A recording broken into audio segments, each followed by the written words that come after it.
Many years have passed since the death of the notorious Grand Admiral Thrawn.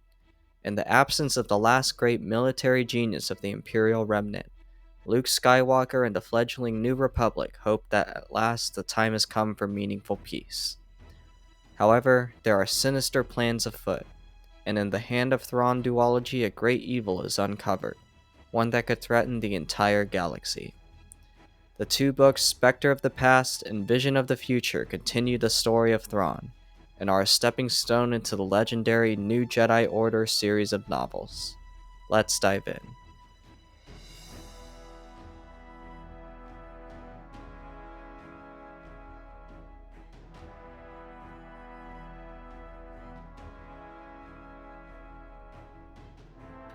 For more than a decade, Admiral Gilad Pellaeon has struggled to keep the once mighty Imperial Remnant afloat.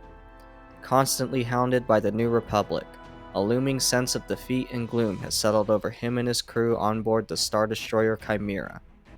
Though his fleet has still over 200 destroyers, Pellaeon knows they are losing star systems and resources that make the fall of the Empire inevitable.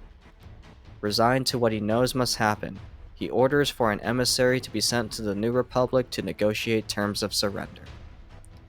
Elsewhere, Han Solo, Chewbacca, and Luke Skywalker fly to the planet of Ephegan on a diplomatic mission. Luke has returned to the cockpit of his reliable X-Wing, after years of flying Lambda shuttles for his growing Jedi Academy. The three have come to settle a trade dispute between the Diamala and Ashori peoples. The New Republic is undergoing several growing pains in adjusting to becoming the main governing body of the galaxy. However, upon landing, the Diamala inform Luke they do not wish for him to assist in the negotiations, and he is forced to settle for a role as Han and Chewbacca's advisor. The talks begin, but with little progress being made. Luke senses Han may be hiding something, and they then receive an alert that a Sarkin freighter is en route allegedly carrying dangerous and illegal cargo. Han seems to know the pilot, and then reveals to Luke he believes the planet may be attacked by pirates soon. The lone ship will be a feint to distract security forces, with another force falling upon the opposite side of the planet. As Luke readies his X-Wing, he thinks of Leia, who is currently visiting Noghri settlers on Wayland. He is troubled by a recent sense of restlessness he has felt in the past weeks, and as he flies out with the Millennium Falcon, they initially find no sign of any pirate incursion. Suddenly, 8 ships drop out of lightspeed, weapons at the ready. They fly straight towards 2 New Republic transports. Luke reaches out with the Force, but suddenly freezes. He sees 2 faint images of Emperor Palpatine and Exar Kun, 2 great foes of the dark side he had once defeated. He shakes it off, and engages the pirates with Han and Chewbacca. During the battle, they realize the attackers are likely privateers, presumably hired by the Empire. The pirates are driven away, but Luke then comes to believe he sensed the presence of clones on one of the battlecruisers. It raises the concern the Imperial Remnant has more hidden cloning facilities across the galaxy. Luke proposes they reach out to their contacts in the outer reaches of space, which include the smuggler Talon Card. Han reveals the Diamalans are hesitant to trust Luke, stating any Jedi as strong as him inevitably fell to the dark side. It troubles Luke as they return back planetside. On Wayland, Leia Organa Solo learns of Han's mission to Ephegan. Deciding to trust her husband and Luke to handle matters there, Leia then looks over to her children, the 10-year-old twins Jason and Jaina, and their younger brother Anakin. They are watched over carefully by a contingent of Noghri bodyguards, who with their people have settled on Wayland after restoration efforts on Honoghr have been slow to bear fruit. She is then shown a Devaronian named Lak Jit, who was caught stealing Imperial data cards in an archaeology site. Lak reveals he works for the infamous Talon Card. Leia stalls an impatient Jason, who is asking her to show him and his siblings Mount Tantus. She examines the data cards, and with a shock finds one labeled the Hand of Thrawn. A chill runs through Leia, sensed by Jason. Lakjit then steals a speeder bike and escapes, with one of the data cards from the site. Noghri teams are immediately sent after Jit, whose ship lies on the north side of Mount Tantus. Leia joins the chase, and is surprised when the wild card, piloted by Talon himself and Mara Jade, arrives and forcibly grounds Jit. The data card is recovered, and Leia takes it to her office for examination. It contains information on the brutal destruction of Kamas during the Clone Wars. The motivations and actual party behind the raising has remained a mystery all this time, though Leia presumes Palpatine was somehow involved. However, the data card reveals that a team of Bothans was responsible for taking down the planetary shields to allow the attack to commence. This information will likely spread like wildfire, and Leia states they must warn the High Council of the impending blowback. Meanwhile, Pellaeon's Moffs are outraged at his suggestion of surrender to the New Republic. Several threaten to return to their respective sectors, but then Moff Disra quietly speaks up and talks them down. He commands the sector containing the planet Bastion, and Pellaeon cannot find himself willing to trust Disra. The Admiral continues on, stating he believes there is a chance that some systems may defect to the Remnant in the future, with the Republic powerless to stop them out of fear of seeming tyrannical. Pellaeon believes that over time, the weakness and infighting of the New Republic from its wide array of species and cultures will be its downfall. This move will thus give the Remnant time and prevent the New Republic and its superior military from grinding them into dust. After meeting with the Moffs, Pellaeon visits Disra in his office.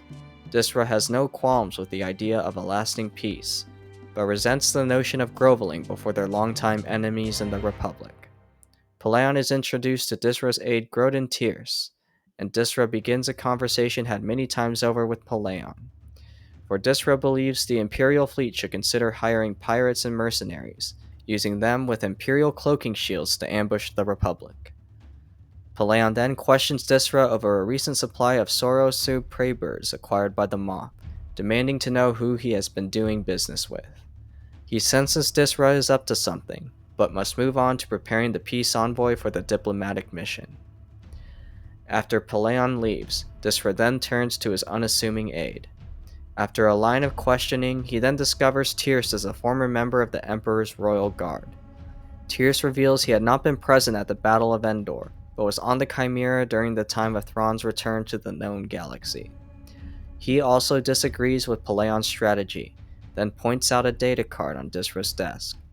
It is the same report on Kamas read by Leia, and Disra then sees an opportunity. He proposes that Tierce join him and another unknown party.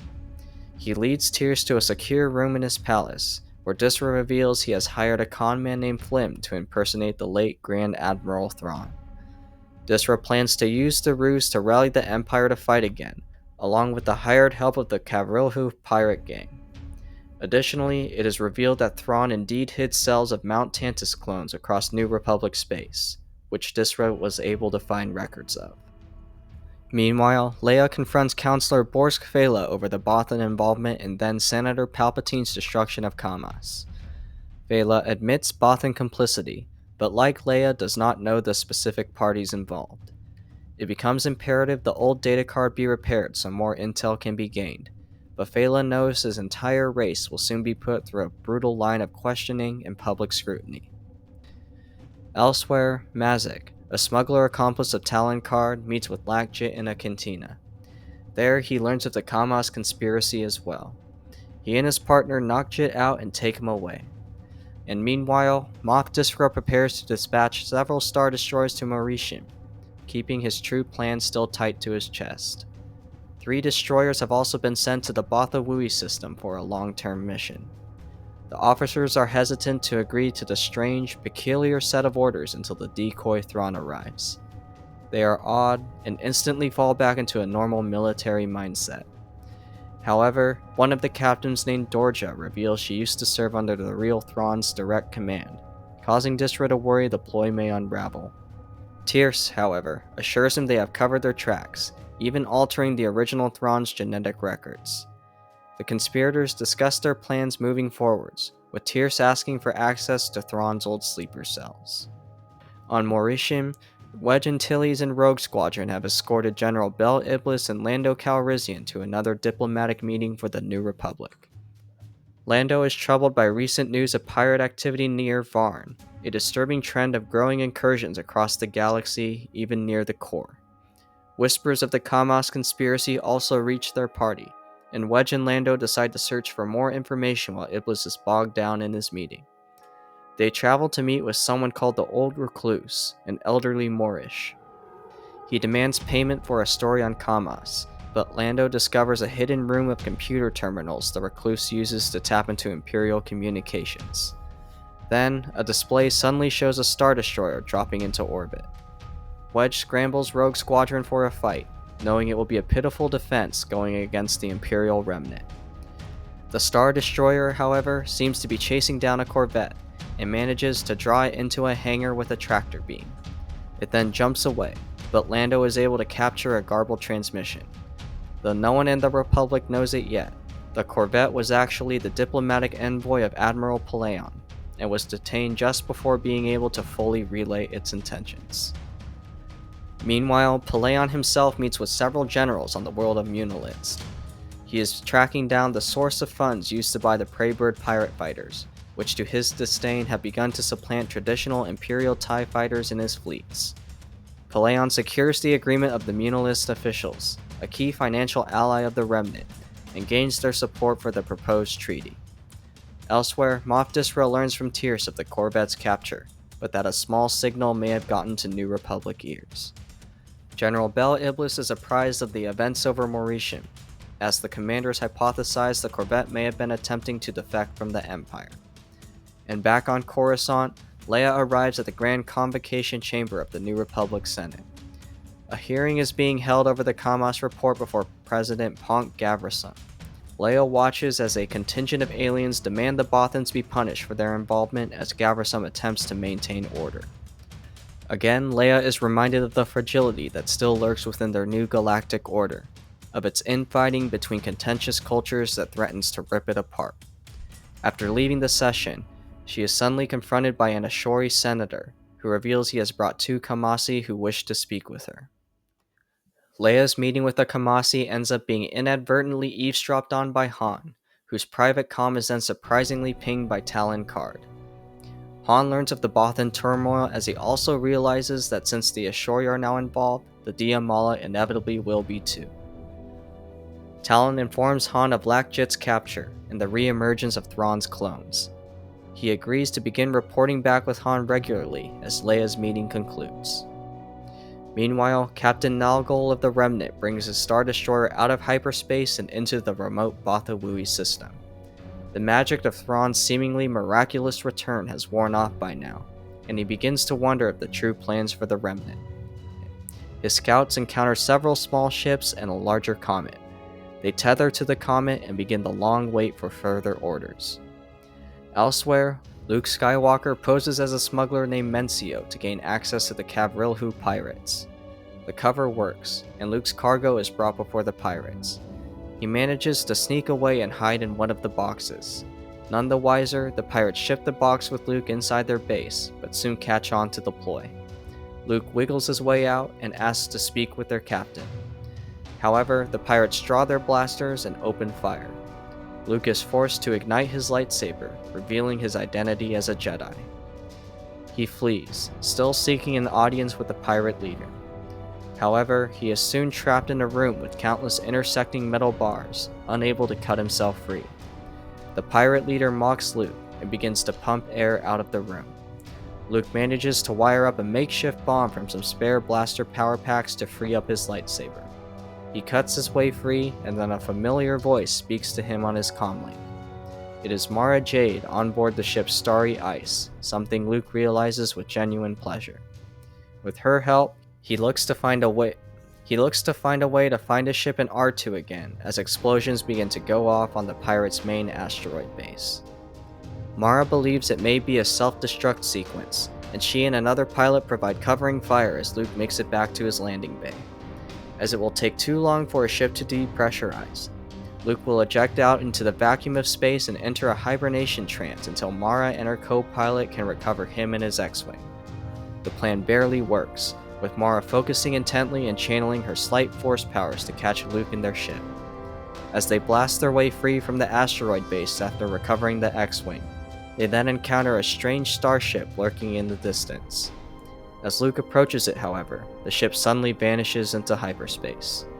Luke and Mara then part ways, with the Jedi heading to the nearest medical facility to treat his wounds. Meanwhile, on the planet of Duology, an impassioned public speaker rails against the Kamos conspiracy as Dren Navit looks on. The speech is designed to stoke the crowd of many species into open riot, and Dren watches as his partner reaches the critical moment in his furious tirade. Dren launches fruits at a Bothan business, then incites the crowd to violence with stones and even a grenade. It is indicative of a worsening situation for Leia and Borsk Vela on Coruscant, where a petition has reached President Gaversum's desk. It contains a lengthy list of demands that will punish the Bothans financially, but not to a grievous extent. However, Borsk reveals another wrinkle, that the clans have run into economic trouble and are deeply in debt, their current list of holdings fabricated as a temporary illusion. Gaversum is forced to stall for time, and sends Leia immediately to Bothawui to investigate the financial records herself. Elsewhere, Moff Disra meets with Flim and Tierce. Their plot is progressing smoothly so far, but Disra knows if the New Republic discovers the identity of the Bothan agent who helped Palpatine, everything will fall apart. Tierce reveals a complicating file may be present on Yaga Minor, and volunteers himself to go handle it. Then, the Kavrilhu pirate Captain Zotheep hails Disra's private comm. Flim and Tierce move out of view as the captain furiously asks Disra about Luke Skywalker's involvement at the pirate base. Then, Flim quietly suggests something to Disra. The Moff proposes to Zotheep that he uses pirate connections to attack Grand Admiral Pellaeon and the Chimera at Pessatin in 3 weeks. Zotheep agrees for the time being, and is ordered to decorate his ship with Corellian insignia. The comm ends, and Flim states that when the attack lands, Pellaeon may be tricked into thinking that Bel Iblis has rejected his peace offer. The wild card sails towards the Noskin system, and encounters an Imperial Star Destroyer. It turns out to be the Errant Venture, commanded by Booster Tarek and effectively a mobile smuggling port. Also on board is Booster's daughter Mirax, who is married to Corran Horn of Rogue Squadron. Booster tells Talon he requests a private meeting as Corran also emerges. He has come on a mission of high priority from the New Republic, and reveals intel suggesting a group named Vengeance has been associated with recent anti-Bothan riots. The room grows quiet as Corran also reveals the alleged re-emergence of Thrawn's clones. A strange ship then approaches the Errant Venture and darts away to light speed. It is the same ship that confronted Luke a while back, and before it left, it sent a strange transmission. Preliminary analysis indicates the message has something to do with Thrawn. The discussion circles back to Leia's data card labeled the Hand of Thrawn, and the ship is tracked back to a remote system in the Gradilis sector. Mara is sent on the starry ice to investigate, and after everyone disperses, it is revealed Corran is force sensitive. Meanwhile, Shada, the bodyguard of the smuggler Mazik, accompanies him and another smuggler for a meeting on Emberline. It is an emotionally trying return to her homeworld that brings back memories of its devastation and her suffering in childhood. Shada runs into Carolee Doolin as she scopes out the site for Mazik's meeting with the Hutt emissary. Carolee was a co-worker of Shada some 20 years ago. For Shada and Carolee are current and former members of the Order of Mistral Knights respectively, and Carolee asks Shada to stand down on her mission. Out of duty and honor to her assignment, Shada refuses and they begin to fight. Shada manages to fight Carolee off, and afterwards resolves to resign from her bodyguard position. Elsewhere, Luke recovers from his injuries suffered in the pirate escapade.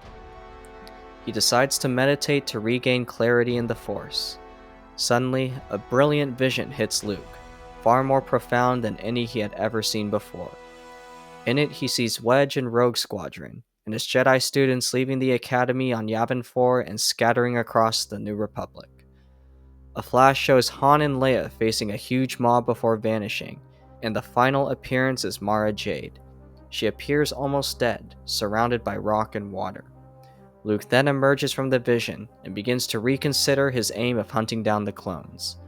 He knows the powerful experience was guidance of sorts from the Force, and based off a world he saw in the vision, sets his next course for the Canyonade on Sajan Sij. Meanwhile, Leia and Han arrive at Drevstarn, taking the Bothan clans by surprise as intended. The audit begins, with the Bothan officials understandably uneasy. However, at the same time as their arrival, Tyrus has coordinated a large crowd to fly into Merchant Square. With the help of Dren Nabbit, they will be directed to storm the Combined Clans building, where Leia and Han are situated. A large rumbling is soon heard outside, and Han sees a massive mob gathering outside. He is spotted from afar by Dren, who then decides to take out one of the heroes of the New Republic. Leia rushes down to find a balcony to address the crowd, but stops just before the door when she senses an evil current in the Force. A blaster shot rings out, a small gray tube landing in the wall next to Han. It explodes suddenly, and after another shot, 2 civilians lay dead. Voices emerge from the crowd accusing Han of firing into the mob, and they then break through the building doors in outrage. The mob immediately run into Leia, who ignites her lightsaber and commands them to stand down. However, shots ring out from Bothan guards, and the brief moment of quiet is shattered. Leia pushes through the riot and sees Han. She throws him her lightsaber, and he cuts through a staircase to protect the Bothans in the upper levels. Elsewhere, Admiral Pellaeon continues his own investigation into the Munilins' finances and their connections to Moff Disra. He learns of the rise at Drevstarn, and wonders if the New Republic is truly on the verge of collapse. Pellaeon then sees an opportunity for leverage, for he also knows a copy of Kamas documents exists on Yaga Minor. He makes plans to travel there, and continues to wait for communication from his man at Mauritium. Back at the Combined Clans building, Han and Leia make it safely to the upper levels. 27 rioters have been killed in the chaos so far, and the mob now has control over the first floor. However, proof is found certifying Han was framed for the stray blaster bolts, and also indicating Imperial involvement. Mara arrives at the coordinates to track the strange ship that flew by the errant Venture. She and her crew arrive at a dark, bleak planet, and Mara takes a small starfighter down to the surface. She finds a massive ravine with a small cave entrance. Mara enters on foot and encounters a large fortress. A swarm of dark, flapping creatures surrounds her and seems to try and attempt to communicate with her, but to no avail. A horde of them lift her ship into the sky, and Mara hits her head and is knocked out. Elsewhere, Lando Calrissian is confronted by a Dia Mala senator, who asks for his help in quelling anti-Bothan sentiment. The Dia Mala have taken a stance against exacting vengeance towards the entire Bothan race, and Lando agrees so long as they provide military security for his ore shipments. They fly to Coruscant, unknowingly observed and tracked by Tyrus. Admiral Pellaeon makes it to Yaga Minor, and learns that Tyrus has already attempted to gain access to the system, but was denied. More certain than ever, Disra is plotting something behind his back. Pellaeon sets out for Pesitin. Meanwhile, Luke arrives at the Canyonade, though still uncertain what exactly he is looking for. He soon senses he is being trailed, and his follower turns out to be one of the local tribespeople. Luke is invited to observe an event in the Canyonade that evening, where the people of Sajan Sage will gather in support of justice. Luke realizes the justice refers to Kamas, combined with the suffering of other alien races throughout history. He watches the powerful display of solemn unity, and afterwards is approached by a Nogri associate of Talon Card. Luke meets with Talon, and they both learn Mara has gone missing. Luke volunteers to rescue her despite the considerable odds against him. Elsewhere, General Bel Iblis and Rogue Squadron defend the Sifkrik system from a massive Freslix attack force. It is yet another conflict stemming from the Kamas fallout, and battle quickly breaks out. The news quickly reaches the desk of Admiral Akbar shortly after, and Bel Iblis staunchly defends his decision to engage the aggressors. In the meantime, Lando and the Dia Mala senator are detained by an Imperial Star Destroyer before they can reach Coruscant. Lando is stunned when he is brought before a seemingly resurrected Grand Admiral Thrawn. Thrawn then offers to help find the group of Bothans who took down Kamas. Tyrus, to the fury of Disra, decides to linger in New Republic space and deviate from the original plan. News rocks Leia and Coruscant of Thrawn's return, and again the Senate bickers over the right course of action to take. Leia grants Talon Card access to the archives, and Lando is privately questioned by her, Han, and Talon to ensure what he witnessed was real. Shada then breaks inside the Citadel and confronts them, asking to speak with Leia. She declares her intent to join the New Republic, and is enlisted into Talon's crew. Rogue Squadron is again called into action, this time to defend none other than Botha Wui. However, they are powerless to stop the destruction of a Bothan manufacturing system, with 20 civilians killed. The New Republic continues to divide into innumerable factions, with the Kamasi even beginning to take a backseat. For now, planets across the Republic are simply taking advantage of the unrest to air out their old grievances. Pellaeon and the Chimera arrive in the Pesitin system, looking to meet with Bel Iblis despite being unaware their message never got through. A force of attacking ships then arrives, and Pellaeon opens fire on the enemy prey birds and ships with Corellian markings. However, he does not believe that Bel Iblis is responsible for the attack, and orders the footage of the encounter to be analyzed after the ships are driven away.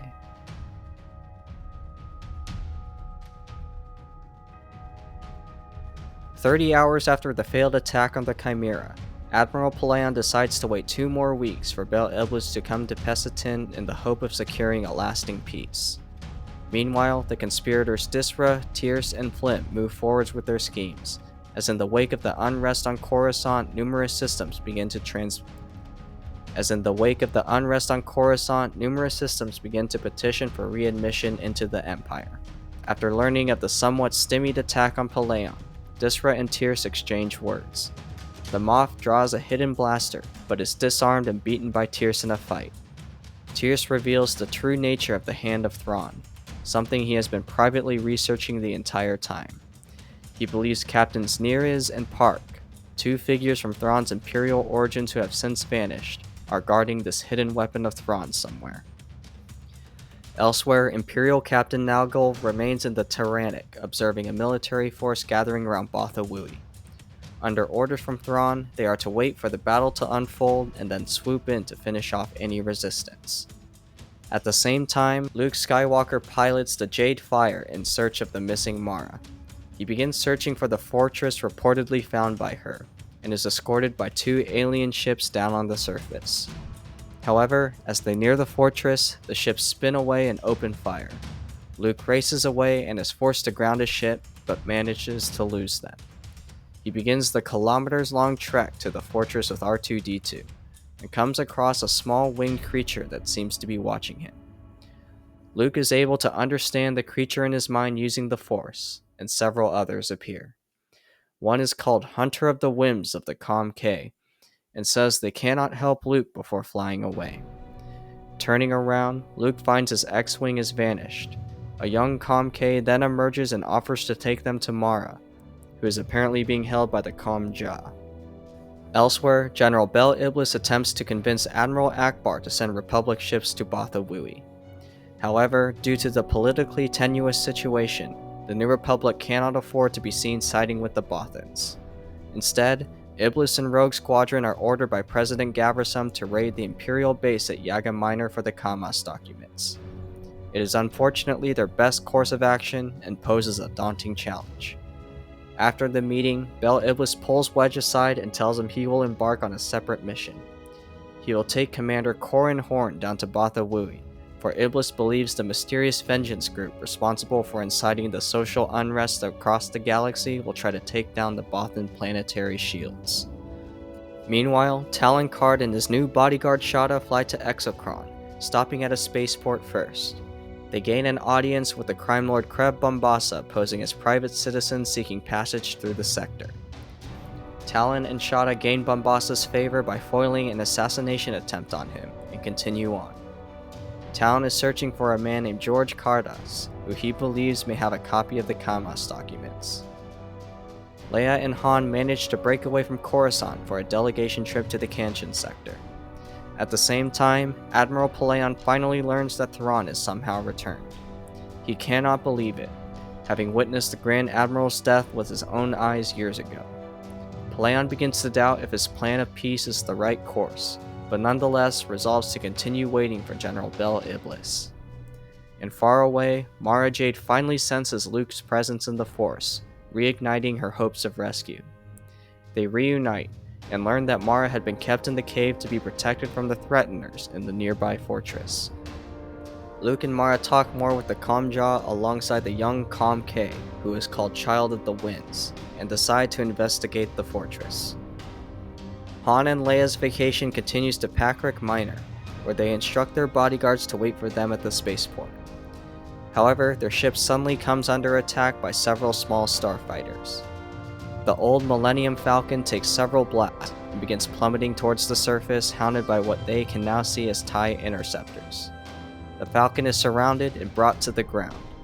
Leia and Han exit to an Imperial officer who informs them they have encountered one of Thrawn's sleeper cells of clones. To their surprise, the clones inform Han and Leia they wish to remain hidden, to be safe with their families and unaffiliated with the Empire or Republic. The clones agree to fix the Falcon, and Han and Leia ask them for leads on the Kamas documents. Leia then receives a message from Bel Iblis, asking to meet with her and Han on Pacrick Minor. Han decides to head off with a clone to search for the Imperial world of Bastion while Leia stays behind. At the same time, the triumvirate of Flim, Tierce, and Mop Disra also chart a course for Bastion after negotiating another treaty. They are attacked by 8 Marauder corvettes, putting Flim into a surprise combat situation. As they scramble to prepare a response, Disra deduces the attackers are Diamala, and with Tierce's military expertise they manage to maneuver their way to a victory, maintaining the facade of Thrawn's return. Elsewhere, Luke and Mara trek towards the fortress with R2 and their local guides, navigating the rocky landscape for hours. Over time, topics of discussion inevitably return to Mara's training in the Force, which remains incomplete. She cannot communicate with the Comjaw or Com-K, and only visited Luke's Jedi Academy irregularly in the past. Luke begins teaching her again nonetheless. They finally reach a foreboding tower and enter inside. Meanwhile, Wedge and Corran Horn make it to the street levels of Bothawui, but get pickpocketed by a pair of Bothans. They then run into a woman named Miranda, who returns their wallets and reveals she is an employee of Talon Card. As it turns out though, Dren Navit is also on Bothawui, and has already noticed Wedge and Corran's arrivals. After several days, Bel Iblis' shuttle arrives at Pacrick Minor. Inside, Leia meets Eligos Akla, Trustin of the Kamasi Remnant. Also there is Gen, a talented slicer who has finally managed to decode the garbled transmission from the mysterious corvette long ago. Leia is stunned when the message is read relaying Admiral Pellaeon's wish to negotiate for peace. She decides to head to Pessatin to meet with the Admiral, sensing in the Force this is the right path to take. Talon and Shada head to the world of Dyark to search for a rogue pirate game Bombasa informed them on. The wild card begins taking fire, with Shada being knocked out. She awakens to find the ship landed on Dyark, and meets the local General Jutka with Talon. He is asked about the notorious pirate Raycos, and Talon eventually comes to believe Raycos may be working with their target George Cardas. They learn of their new target, the planet Exocron, but that it may be nearly impossible to find. After returning to their ship, Talon tells Shada the full story of Cardas. He was a smuggler during the Clone Wars era, and became involved in a battle with the Fashi Dark Jedi. He was abducted by one of them, and mysteriously reappeared some months later. George began ascending rapidly in the criminal underworld, developing an expansive network that rivaled the Hutts. Displaying an uncanny sense of foresight, he was able to outmaneuver any and all plots against him, but was prone to mood swings and outbursts. Talon notes he seemed to be aging rapidly until the day he suddenly vanished from the known galaxy 20 years ago. It was Talon who then took over Cardass' network in the ensuing power struggle. Talon believes George Cardass may be responsible for a string of recent assassination attempts against him. He tells Shada of a strange cylinder found by Luke Skywalker on Dagobah, which he recognizes as a beckon call from Cardass' personal ship. That is why they are heading to Exocron, as Mara and Lando had attempted to find Cardass for years before the trail went cold there. Luke and Mara continue to explore the fortress and move towards its high tower. They talk about Luke's decision to use the Force less for its power, which in doing so opens him up to its guidance in ways he didn't expect. Elsewhere, Han meets up with Lando on his way to Bastion, accompanied by the Imperial clone Carib. On Coruscant, Bel Iblis approaches Booster Tarek and asks for the errant venture to use in the raid on Yaga Minor. Luke and Mara reach the high tower, still not encountering any other beings. Then, two gunmen appear and open fire. Mara is shot in the shoulder, and they find cover as Luke attempts to heal her. They make it back to safety, and Luke is able to put her in a healing trance. He finds he has a growing attraction to Mara, but believes it is too dangerous to pursue. However, Luke also remembers the vision he had of her apparently dead, and then resolves to prevent her from falling to darkness again at his own peril. He bends over and kisses her on the lips, and meditates to help her heal. Meanwhile, Wedge, Corrin, and Miranda meet again and scope out the Bothan shield generators. They continue to be monitored from afar by Navette, but manage to find several suspicious message transmissions. Miranda decides to begin searching for newer businesses that may be acting as fronts for vengeance. Elsewhere, Admiral Pellaeon at last decides to return to Bastion and abandon Pesitin. However, at the last moment, a single freighter arrives in the system, and on board is Leia Organa Solo. Leia and Elagos Akla are brought aboard the Chimera and meet Admiral Pellaeon. Negotiations begin, with Pellaeon requesting the current borders of the Remnant be respected. Leia questions him about Thrawn's return, which Pellaeon remains unconvinced by. He offers a copy of the Kamas documents to the New Republic. The Slicer Ghent volunteers for a dangerous mission to slice into the Imperial files on Yaga Minor, to be escorted under Imperial disguise. Pellaeon then makes plans to return to Bastion and confront Moff Disra himself. Leia the whole time pushes down her fear, for she now knows Han has traveled to one of the most dangerous worlds in the galaxy. Han and Lando land on Bastion and begin their search, and along the way are tracked by the Mistral Knight Carolee. Additionally, Flim, Disra, and Tierce learn of the clone's betrayal and now know two agents of some sort have infiltrated Bastion. They decide to attempt and capture the spies to further boost Flim's reputation. However, with impeccable timing, Pellaeon's shuttle then lands on the planet. The hunt begins for the spies, with the Triumvirate and Carolee both separately chasing Han and Lando. The two men soon realize something is afoot as Pellaeon confronts Disra. Tierce interrupts the meeting and quietly informs Disra of the spies' identities as Han and Lando. Disra leaves to speak with Flim, and Pellaeon begins questioning Tierce. Disra returns to the room shortly after, and receives a call that makes him turn ashen white. Tierce is dismissed, and Disra promptly leaves again, for Captain Zotheep has now also arrived at Bastion, and Disra deems it imperative he be removed. Zotheep, frustrated with Disra, speaks with one of his officers about the Imperial involvement with Kavrilhu pirates. However, this is eavesdropped on by Carolee, who has spotted Zotheep and tailed him, seeking vengeance for war crimes against her home world years ago. She then spies on Disra confronting Zotheep alongside Tierce. Flim then arrives as in the meantime, Pellaeon and his loyal commander Drafe find several hidden files in Disra's desk. Zotheep is stunned upon seeing Thrawn again as pirates emerge from the shadows. The captain regains his composure, then orders his men to open fire as Disra refuses to pay them. A massive fight breaks out, and Carolee also appears and kills Zotheep by stabbing him in the back, gaining her revenge. The remaining pirates stand down and back out of their agreement with the Triumvirate, but Carolee joins the forces under Thrawn. Disra returns to his office to find Pellaeon and the data cards gone. The Admiral has vanished, presumably to free the crew of the captured corvette imprisoned at Rimsey Station. Han and Lando make it back to the spaceport and try to find a way back to the Lady Luck. However, they are stopped by Thrawn, shocking Han. In another surprise, Thrawn steps forwards and simply gives them the data card with the Kamas documents. He implies that Borsk Vela holds a cache of the weapons that match a unique rifle present at the combined clan's building riots. It is a blatant lie, but one that Flim hopes will get Han off his back. Meanwhile, Talon and Chada depart Diarc, embarking on a search for Exocron. They at last find the hidden world and land in one of the main cities. Upon arriving at George Cardas's house, Talon informs Chada only he will enter. Talon at last finds George, only to find his memory is gone, and he has become a shell of his former self. Though his former foe is no longer a threat, the lengthy journey has been pointless. Talon then receives word that Rikas and his pirate gang have somehow followed him to Exocron, and decides to make battle. The errant venture takes back to space, with Bel Iblis and Booster Tarek overseeing renovations inside as more warships join the attack force.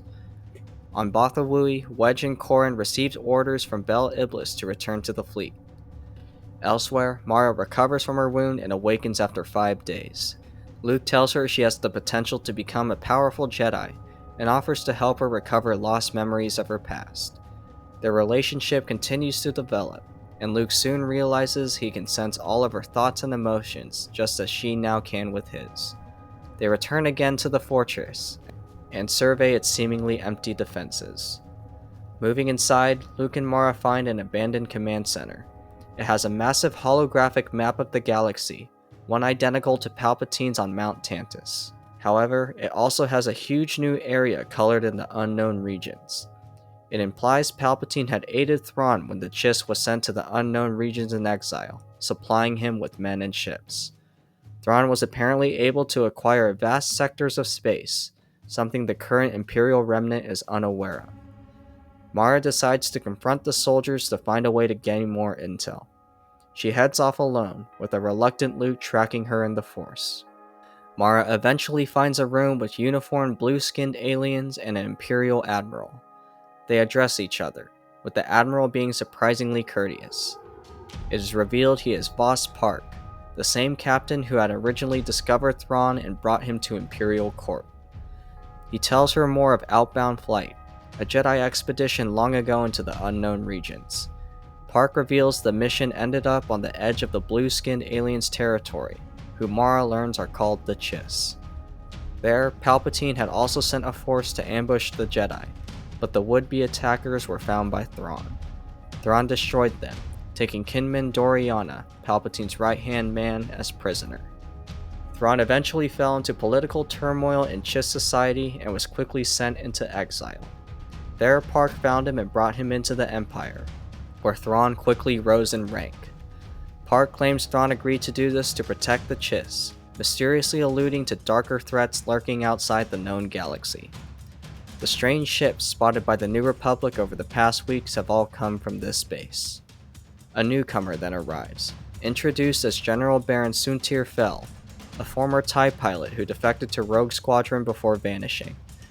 Mara notes she cannot sense them or Luke in the Force, deducing there must be Yasala Miri somewhere. Admiral Park then asks her to join their forces, and reveals that Thrawn had abducted Fel years ago and shown him the mysterious threat to the galaxy. Their massive organization is the Hand of Thrawn, a vast network designed by the late Grand Admiral to guard the galaxy from the great threats he saw in the unknown regions. Luke in the meantime searches for Mara after losing her in the Force. Park and Fel stun Mara and send forces after Luke. He fights through the Ysilamiri effects and knocks out a Chiss soldier, making a conscious decision not to kill. He bursts into the room with Mara, Park, and Fel. The Imperials stand down and allow Luke and Mara to depart, threatening to take information of Thrawn's expansions in the unknown regions to the Empire. On their way out, they fight through more Chiss soldiers armed with Yasala Miri and make it to a hangar. Luke disables the enemy fighters and they manage to take off. As he looks back, Luke notices how the fortress is aligned with 4 towers in the back and 1 in the front, resembling a hand reaching for the stars. He becomes determined to find out what could have caused the notorious Suntir Fel to rejoin the Empire. Han, Lando, and Leia all make plans to reunite at Bothawui as Lando attempts to open the encrypted Kamos document. They discover names that implicate many prominent Bothan families, which will complicate their arrival at Bothawui considerably. The Imperial conspirators make plans to meet with the leader of the Mistral Knights at Yaga Minor, and correctly deduce that Bel Iblis may stage an attack there. It is also revealed the Kamos documents given to Han and Lando were altered, designed to further inflame anti-Bothan sentiment instead of preventing civil war from erupting. Admiral Pellaeon and the Chimera arrive at Yaga Minor for Gent's mission. Pellaeon frees the soldiers abducted by Disra, and resolves to meet the returned Thrawn for himself. Meanwhile, Talon, Card, and Shada brace to defend Exocron from the pirate gang of Rikas. The enemy fleet sails in as they watch in the wild card. Then, an Ang-T monk ship appears and slices one of the enemy entirely in half. Battle breaks out above Exocron, and Talon is summoned back down to the surface. He meets with a seemingly revitalized George Cardass, who reveals he is friends with the Ang-T. Unfortunately for Talon, he does not have a copy of the Kamas documents. He reveals that when he was abducted by the Dark Jedi, they ended up finding their way to Dagobah. There they encountered Master Yoda, who defeated the Dark Jedi in a lengthy duel. Cardass was healed by Yoda, discovering after he had gained small abilities of foresight and perception. However, after some time the powers vanished and his body seemed to degrade. George flew back to Yoda and demanded to be healed again, but was turned away and told to seek out the Ang-T monks. There he learned their ways of the Force, until he returned to Exocron. Leia and Elagos Akla arrive at Bothan space to see the array of warships ringing the planet. They seek out a meeting with President Gavrisum, where Leia shows him Pellaeon's peace offering. Meanwhile, Luke and Mara look to find a way to get back into the High Tower for intel. Mara sends the Jade's Fire in on autopilot to draw their fire and create a diversion as the Hand of Thrawn also attacks the Comjaw and Com-K. Elsewhere, Pellaeon tracks Disra and Thrawn to Yaga Minor as Han and Lando finally meet up with Leia, as the most powerful forces in the Republic and Imperial Remnant converge at Botha Wooey. Bel Iblis renovates the errant venture to pose as the Star Destroyer Tyrannic, which unknown to him still lies in an observing pattern just outside Botha Wooey. Soon enough, Disra, Tierce, and Flim receive a message claiming the Tyrannic requests emergency assistance. They immediately realize it is a ploy by the New Republic and begin preparing a trap. On the surface of Botha Wooey, Dren Navat begins to sabotage the planetary shields, knowing their destruction will spell the doom of the New Republic. The shields soon go down, sending the warships above the planet into chaos, the factions of the New Republic ships opening fire on each other. News reaches Captain Nalgol of the Tyrannic, who prepares now to enter the fray. The errant venture is approached by the relentless and Thrawn, who immediately calls out Iblis. Iblis is ordered to surrender, but he gambles that Thrawn will want to capture the ship rather than risk destroying a potential military resource. In an audacious move, Iblis plans to ram the Relentless and continue on with the mission to the Imperial base. Meanwhile, Luke and Mara re-enter the Hand of Thrawn fortress and discover an alcove with a Sparty cloning cylinder. Inside is a clone of Thrawn himself, and R2 is able to find a computer with intel on the unknown regions. Then, the stone ceiling seems to melt and transform into a giant base. Sentinel droids appear and attack Luke and Mara, who draw their lightsabers. As they fight off the droids, their connection to each other deepens. The droids are destroyed as their minds seem to meld almost into one person. Luke then turns to Mara and asks her to marry him. In the battle over Botha Wooey, Han investigates a nearby comet and mysteriously vanishes. A furious Leia decides to find him herself as Rogue Squadron is redirected to help Bel Iblis and the errant venture. It turns out Han and Lando have discovered the Tyrannic, and soon 3 destroyers wheel towards the New Republic fleet. The scrambled warships gain a form of cohesion and rally to face the new threat. As the battle rages, a small freighter lands on the Relentless. Admiral Pellaeon disembarks and strides to the bridge, confronting a stunned Moff Disra. Leia and President Gavrisum appoint Lando Calrissian as the impromptu commander of the defense force of Botha Wooey. Meanwhile, Pellaeon calls out Flim as an imposter and reveals that Tierce actually died 10 years ago. The current conspirator is in reality a clone, a blend of the original Tierce's warrior nature and Thrawn's military genius. Tierce is outraged and lashes out at Pellaeon. However, Shada then appears and kills him, for she and Talon had found Pellaeon earlier and stuck on board the Relentless with him. Pellaeon orders Flim to issue a ceasefire command across Imperial forces. Luke and Mara destroy the Thrawn clone and flood part of the fortress, their bond deeper than ever. And as the battle over Botha Wooey grinds to an unceremonious halt, R2 is able to find a legitimate copy of the Kamas documents at last. 2 weeks later, President Gavrisum meets with Admiral Pellaeon on board the Chimera to sign peace accords ending the war between the New Republic and Empire. Talon forms a joint intelligence service, agreeing to provide intel to both the Remnant and New Republic as a security measure to ensure trust. Mara finally joins the ranks of the Jedi Order, and Luke knows a new chapter lies ahead for his Academy of Learners.